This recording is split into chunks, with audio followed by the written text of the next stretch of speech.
we're going to be talking about today is cultural identity and musical style in a Bayou legend. A little talk about this. We're going to have talk, then performance, talk, performance, talk, performance, talk. End. Okay.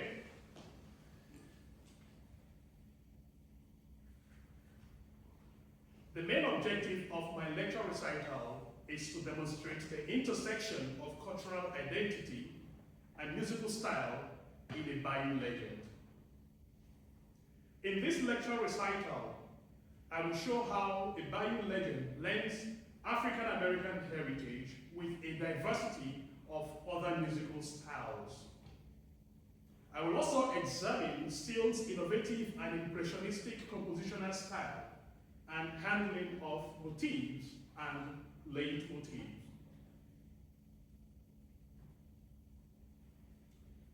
Vera Avi was his second wife and the librettist of this opera. This was their first collaboration out of the 6 operas they did together.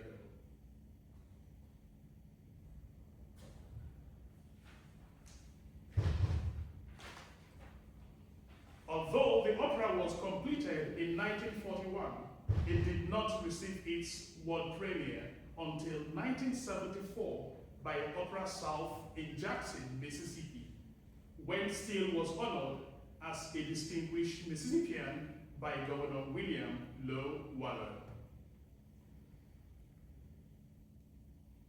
Critics praised its melodic richness, dramatic effectiveness, and unique blend of Afro-American influences with European operatic traditions. Dr. Leon Thompson, one of the conductors of Opera South, explained to Rahul Abdul, a reporter with the New York Amsterdam News, the need for staging Steele's opera. They are very worthwhile, and they should be seen and heard so that they can stand on their own merits. Steele was born on May 11, 1895 in Woodville, Mississippi, and grew up in Little Rock, Arkansas. He studied music at Wilberforce University and Oberlin College.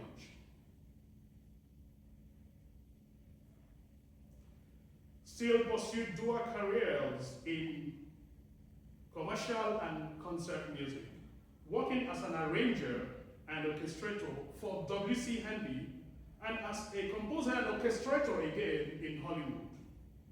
He was widely celebrated as a pioneering African-American composer, often referred to as the Dean of Afro-American composers.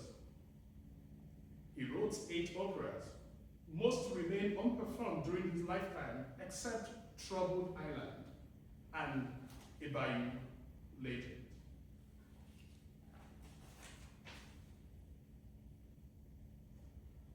A Bayou legend features recurring themes such as Christianity, conflicting values, vindication, celestial love, retribution, and dreams of a better world.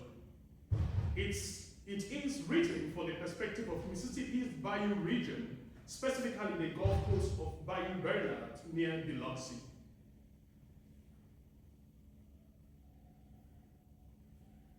There is a total of 18 characters, 4 major roles, 6 secondary roles, and 8 minor roles.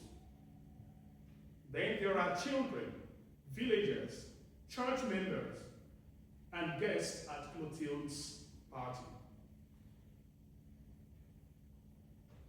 At this point, I will sing the prologue to set the stage. A Bayou legend doesn't begin with an overture, but a prologue, with 2 parts, instrumental music, and the minstrel briefly narrating the plot of the opera. His narration sets the tone for the unfolding drama, hinting of themes of love, jealousy, spirituality, and the tension between belief and skepticism. Enjoy.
In terms of synopsis, a Bayou legend is a short 3-act opera that tells the story of a young man, Bazile.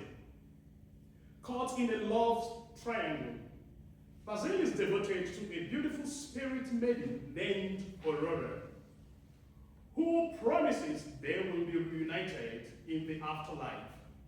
However, the scheming Clothilde desires Bazile for herself and concocts a plan to force him to marry her, falsely claiming she is carrying his child. Driven by jealousy, Clothilde exposes Bazile's communication with the spirit world, a grave crime in the community. When Bazile refuses to renounce Aurore, the villagers, fearful of witchcraft, lynch him. In death, Bazile's spirit rises to finally unite with Aurore, leaving a vengeful and solitary Clothilde behind.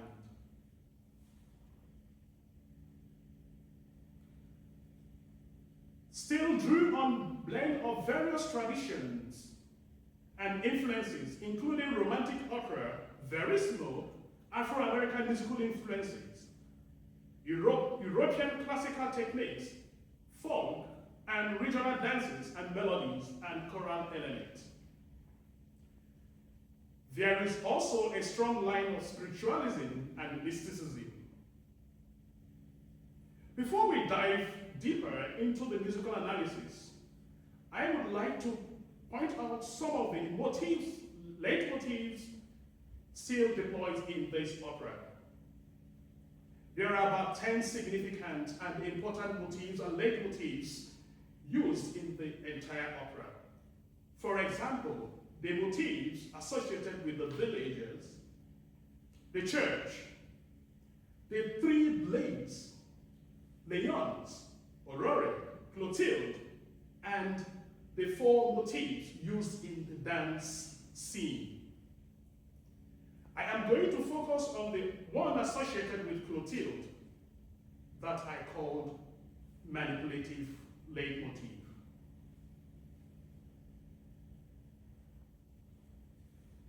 It is so prominent that it appears in several scenes and even closes the opera.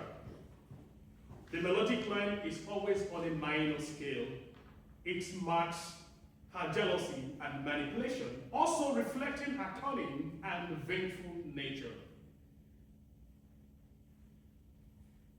In Act 1, the first obvious use of the manipulative leitmotif is on Clothilde's words that we were in love. They think we have hesitated. This was after Bazile said, "What have you told them, Clothilde?" It is then used on the following text. There will be no wedding. You know quite well. That's what Bazile said. She inquires to know who he is in love with. In the text, is it Camille or Laura? The harmonist still often uses, for this leitmotif is always an inversion of a fully diminished chord. Although there is a harmonical shift when Clothilde begins her aria with the leitmotif. The aria begins in G minor, this time with a G minor triad chord. Sometimes this leitmotif goes to the instrument. In Act 2, this leitmotif appears again when Bazile asks Aurore, "Did she trick me into giving her a child?" Others are, when Aurore repeats Bazile's words, "No law compels you, Bazile." The final use of this leitmotif in Act 2 is when Clothilde confronts Bazile with this rhetorical question. "Then you do consult with spirits?" In Act 3, still does something different. This leitmotif was barely used in any vocal line, but always plays by instrument. In each of these moments, They are either played under a stage direction marking or supporting the emotional battling of Clothilde. Still ends the opera with the manipulative leitmotif. The harmonic structure here is bitonal. All the wind and upper string instruments moving in major triads, maintaining the intervals of octatonic scale from E flat major to E major to G flat major, G flat major, back to E major, and it ends on E flat major. The lower instruments move in a clear C flat to tonic, a clear dominant movement of C flat to tonic F flat. This ending brings the opera to an unsettling mood, which signifies the struggle of Clothilde of losing out in Bazile's or Leon's, who was actually in love with her, the baritone. Still employs this leitmotif to enhance the emotional depth and thematic coherence of the opera. They serve as recurring elements that represent specific characters, emotions, or ideas. In the case of manipulative leitmotif, which appears in several scenes, kind of suggests that Clothilde is the spine of the opera.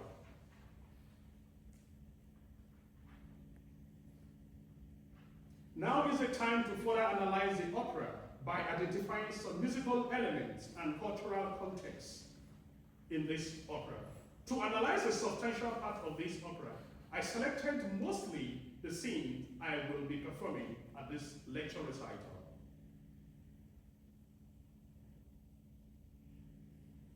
Before I further analyze any of these scenes, we will perform this scene. We will start with Clothilde Bazile scenes. This scene shows how Clothilde tries to convince Bazile to marry her.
We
What Have You Told Them, Clothilde is a recitative with accompagnato style, which moves through several keys. These key changes make the music quite unstable, which points to the instability and tension between Clothilde and Bazile. The harmonic structure in this recitative shows Steele's impressionistic compositional style, and as well as having some jazz elements, which are evidently shown with 7th chords and extension 9th, 11th, 13th, altered chords and complex chords. This aria now have I but a single aim is divided into 2 main sections, A and B. Both sections are written in bar form. In the major key, Bazile happily describes what he would love, what we love to do if he has the chance to bring her to reality. The tonality shifts from major to minor modes, paints the uncertainty of what he wishes he would do. Steele's use of tonal harmony with little hints of 20th century impressionistic or jazz in Bazile's aria points to 2 themes. The first is him drifting from the usual life in the community, and the second is description of the love he feels for an unknown mystical woman in his dream. After this scene comes Clothilde's aria into the level marshland we walked, written with different musical ideas. These different musical ideas make the aria quite incoherent, which points out Clothilde's dubious way of making up deceptive lies to trap Bazile and coax him into marrying her. The melodic line is simple and mostly stepwise, and the harmonic texture is very jazz-like.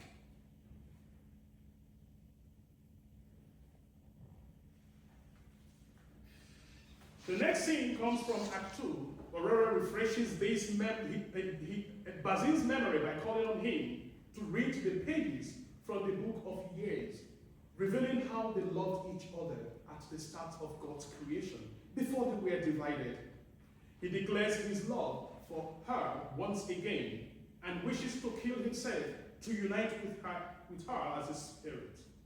But Aurore calls on him to be patient, to endure what he is about to face with the accusation from Clothilde.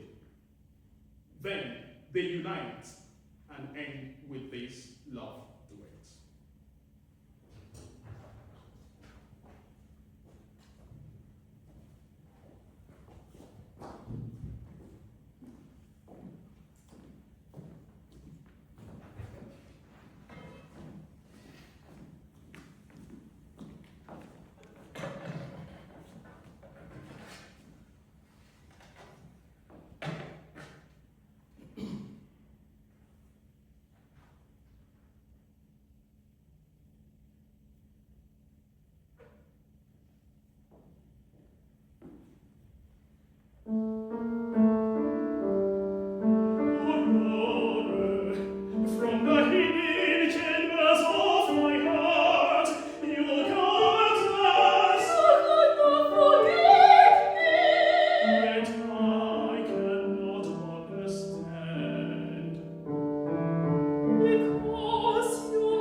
chambers of my heart begins in a Locrian mode and cadence in D minor. The Locrian mode brings a sense of mystery, anxiousness, and unsettling vibe in which Bazile feels in Aurore's appearance. But with the modulation and cadence in D minor, provides a settling moment for Bazile, in calm as the water of Bayou. Still writes this in ABA form. It begins on B minor with both Aurore and Bazile uniting in a very lyrical singing in unison, octave apart. At this time, they are fully in agreement and relax to one another. They later continue in intervals of sixths and tenth, but ends in octave intervals. Then a brief tonal shift to F major, where Aurore assures him that his life on earth is less than a moment. This scene concludes with them uniting by singing in octave and cadence in a major key of D, which signifies happy ending of their reunion. The Aurore-Bazile duet perfectly depicts the verissimo tradition of power of the moment, with Bazile's and Aurore's outpour of emotional truth. It also showcases lush melodies and harmonies reminiscent of 19th century Italian opera. In comparison with scenes involving Clothilde, which have 20th century impressionistic elements like seventh chord extension, borrowed and ambiguous chords, and muted brass instruments, still uses tonal harmony more, a characteristic of Italian opera, here to distinguish Aurore's as a foreign being. In summary, Aurore's music is traditionally structured as Italian operatic musical style, while Clothilde has much of the 20th century style.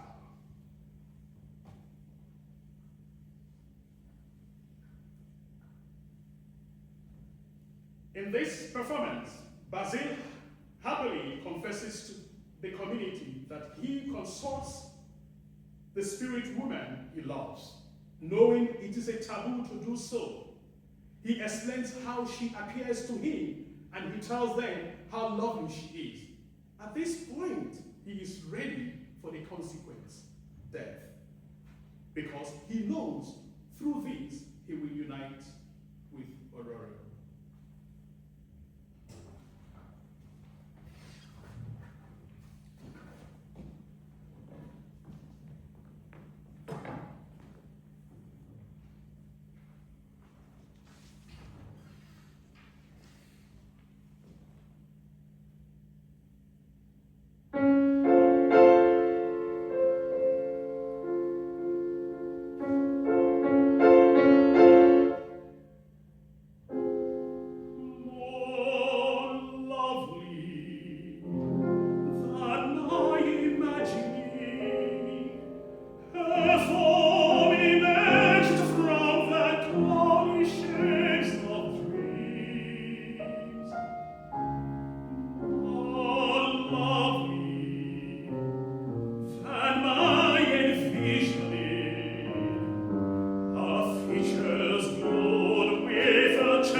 This aria still writes in Italianate style, which calls for lyrical singing.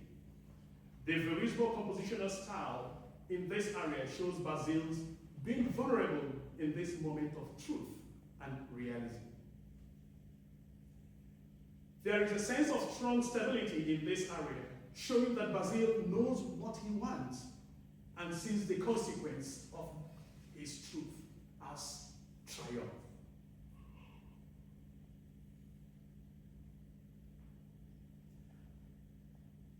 The reason behind my choice of theme.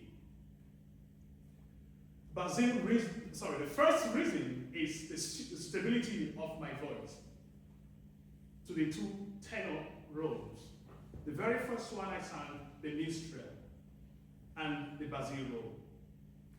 The second reason was how they sum up the musical styles and traditions used in this opera. Lastly, they tell the core of the story.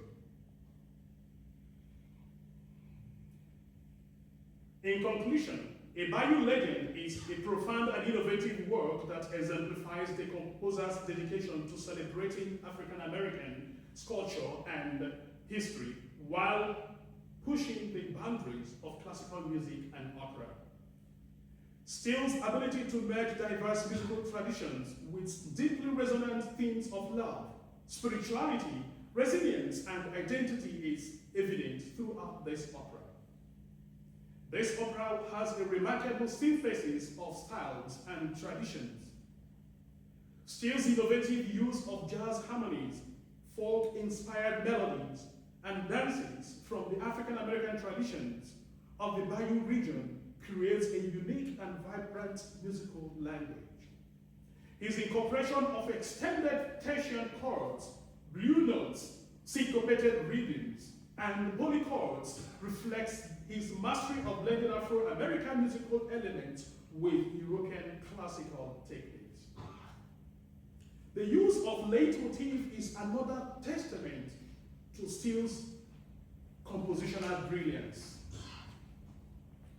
Through these musical devices, Still creates a cohesive and emotionally compelling work that engages the audience and deepens their understanding of the story.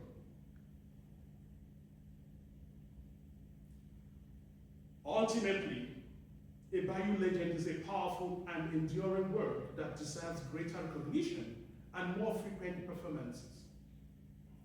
It stands as a testament to William Grant Still's artistic vision and his commitment to elevating African American culture through classical music and opera.